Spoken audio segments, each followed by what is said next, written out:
How big would you dream if you knew you could not fail? How big would your goals be if you knew you couldn't fail? Because even if you have fairly big goals per se right now, I don't know, let's say you want a Porsche, that is not the best version of yourself. The best version of yourself has every single car they want, every single house they want, they have everything they want. They have the perfect mentality. Okay, the best version of yourself is much bigger than you realize. Okay, so if you don't understand what the best version of yourself is, if you don't know your actual goals and you just have goals that other people set for you, that is not going to work. Okay, you have to become successful by understanding that the people around you are usually going to set goals for you that are not actually your goals. They're going to be their goals, okay, in order to get into their position, okay, because most people want you to stay average like them because they aren't willing to put in the effort, okay? So if someone's trying to tell you, oh, I don't know, let's say go to college.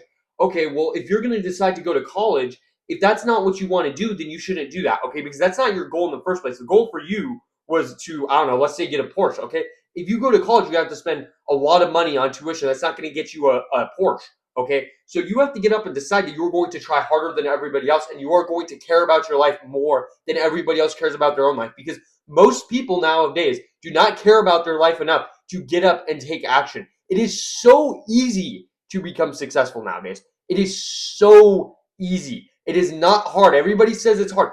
All you have to do is type on a keyboard. That's all you got to do. And then you'll actually start making money. It's so easy. People say it's not easy, but here's the problem with those people. Those people, not only are they victims of their surroundings, but they also don't have a positive mentality. And so when they wake up, they don't do things regardless of how they're feeling. You have to get up and decide that you're going to do things regardless of how you feel in order to achieve your goals because that is what I do whenever I wake up. Okay, I still get stuff done. I still go to the gym. I still work on my video regardless of how I am feeling because it doesn't matter how I feel.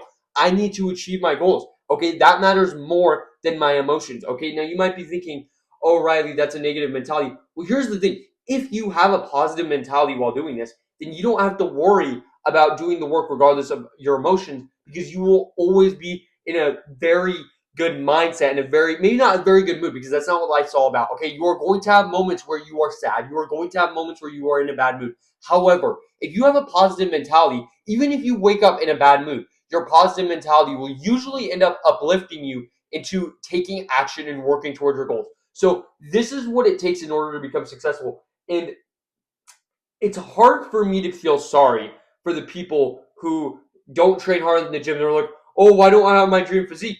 It's hard for me to feel sorry for those people because I can't help you. Okay. If you didn't train hard enough, then you just simply don't care enough about your own life. You just simply don't care.